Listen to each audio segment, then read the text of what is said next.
In the heart of the Middle East lies a land steeped in legends, revolutions, and empires, a nation whose story stretches back over 2,500 years. This is Iran, a civilization that has profoundly shaped global history. Once known to the ancient world as Persia, it was the beating heart of an empire that stretched from the Indus Valley to the Aegean Sea.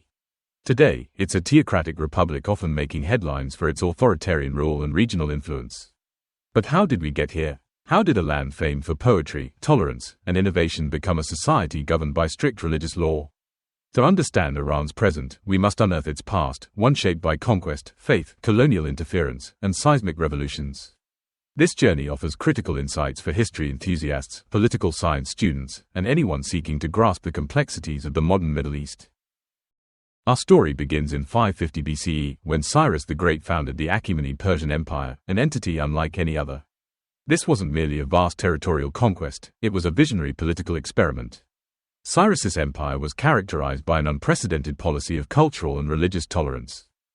The Cyrus Cylinder, often cited as the world's first charter of human rights, exemplifies this approach. It details the return of exiled peoples, including the Jews, to their homelands and the restoration of their religious practices. This policy fostered stability and loyalty across a diverse realm, a stark contrast to the brutal assimilation tactics common among other ancient empires. At its core, the Achaemenid Empire was influenced by Zoroastrianism, an ancient monotheistic faith. Zoroastrianism introduced enduring philosophical concepts, the cosmic battle between Asher, truth, order, and Dru, falsehood, disorder, the importance of free will, and the ultimate triumph of good. These ideas, including notions of heaven, hell, and a final judgment, would profoundly influence later Abrahamic religions, demonstrating Persia's deep intellectual legacy. Persian culture, language, and thought would continue to shape the Islamic world for centuries. From the architectural marvels of Persepolis to the timeless poetry of Rumi and Hafiz, Persia was a beacon of intellectual and cultural achievement, a testament to its enduring influence on global civilization. That world changed dramatically in the 7th century CE. Arab armies, driven by the nascent faith of Islam, swept across the Sassanid Persian Empire. This conquest marked the end of an era, but the story was more than military defeat, it was a profound cultural and religious transformation. Islam didn't erase Persian identity, instead, it blended with it, creating a unique cultural fusion. Persian scholars, scientists, and artists played a pivotal role in the Islamic Golden Age, contributing immensely to mathematics, medicine, astronomy, and philosophy. Cities like Nishapur, Ray, and Isfahan became vibrant centers of Islamic scholarship and innovation, enriching the broader Islamic civilization.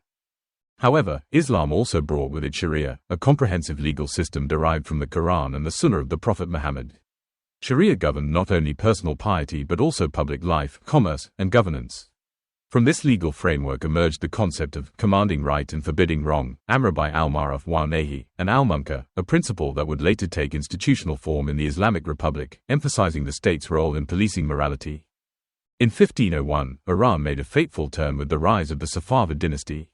Under Shah Ismail I, Shia Islam was declared the official state religion, often enforced with considerable zeal. This was a radical departure, as Shia Islam had long been a persecuted minority sect within the broader Islamic world. The Safavids strategically adopted Shi'ism to forge a distinct national identity, differentiating themselves from the powerful Sunni Ottoman neighbors. They built a Shia theocracy from the ground up, inviting prominent Shia clerics, ulama, from across the region to establish religious institutions and shape state policy.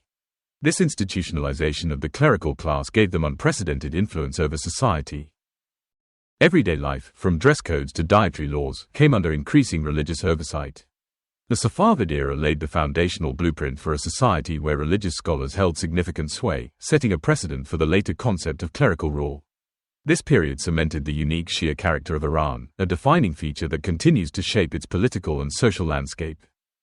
By the 19th century, Persia was no longer a superpower, it had become a pawn in the great game between rival European empires.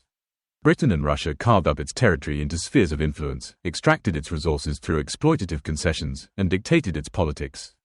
The discovery of oil in the early 1900s only deepened foreign interference, as Iran's vast oil wealth filled British coffers while its own people remained largely impoverished.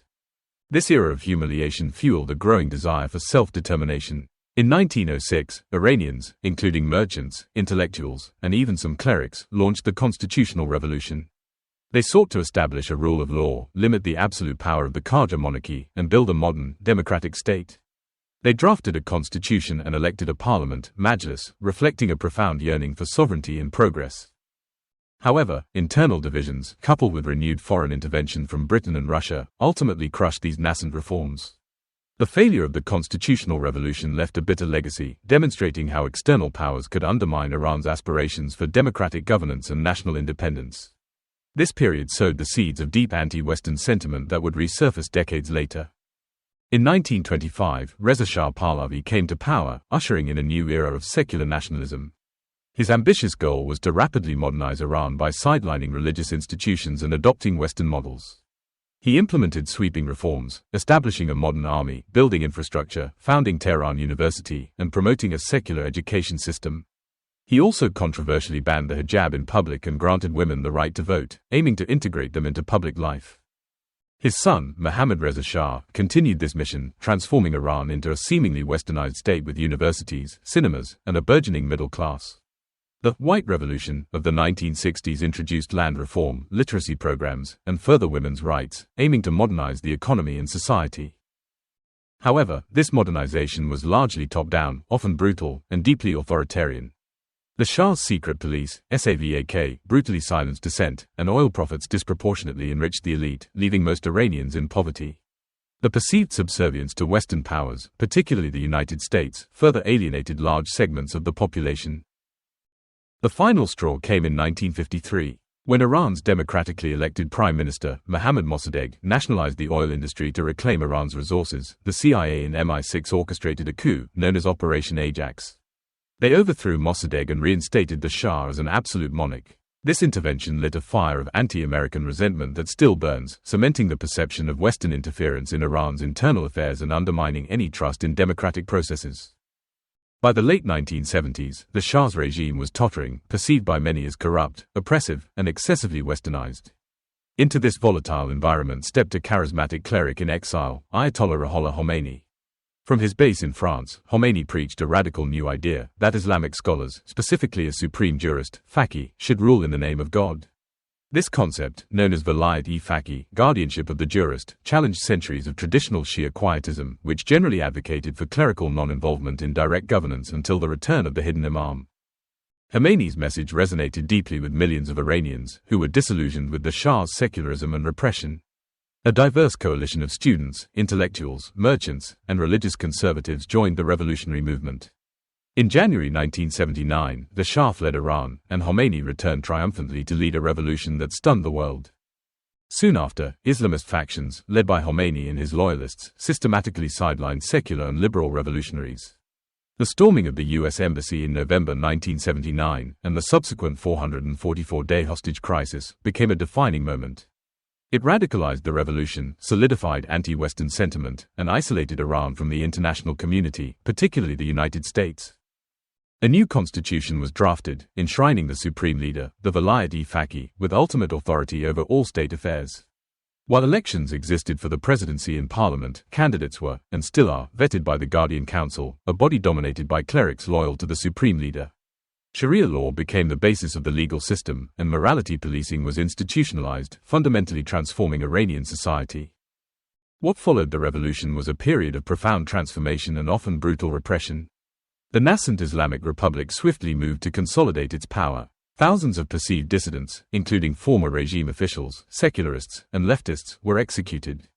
Free press was shut down, universities were Islamized through a cultural revolution, and women were forced to wear the hijab in public, reversing many of the Pahlavi-era social reforms. Iran's once thriving middle class and intellectual elite began to flee the country, creating a significant brain drain that continues to this day. The morality police, known as the Guidance Patrol, Gasht-e-Irshad, became a ubiquitous symbol of the regime, enforcing strict dress codes, behavior, and gender segregation in public spaces. The devastating 1980 to 1988 Iran-Iraq War, initiated by Saddam Hussein, further solidified authoritarian control.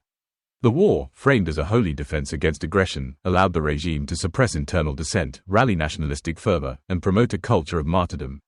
It also led to the rise of powerful institutions like the Islamic Revolutionary Guard Corps, IRGC, which became a key pillar of the regime's security and economic apparatus.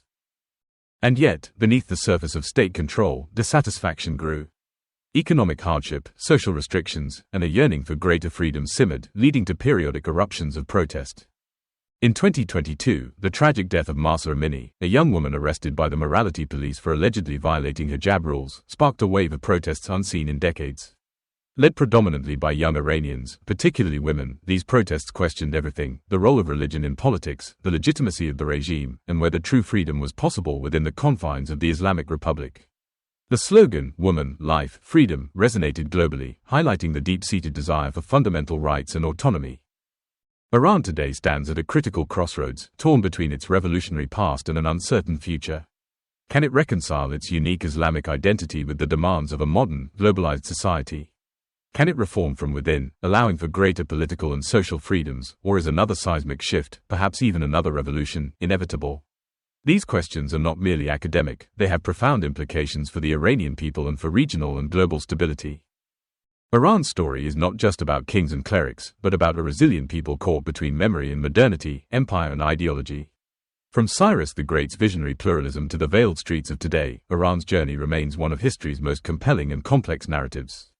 Understanding this rich tapestry is essential for anyone seeking to comprehend the forces shaping the 21st century. Thank you for joining us on this deep dive into Iran's multifaceted history. If you found this exploration informative and thought-provoking, please consider liking this video, sharing it with others, and subscribing to our channel. For more in-depth analyses of historical events and their contemporary relevance, stay tuned to History Unburied, where the past is never truly buried, but continuously illuminates our present.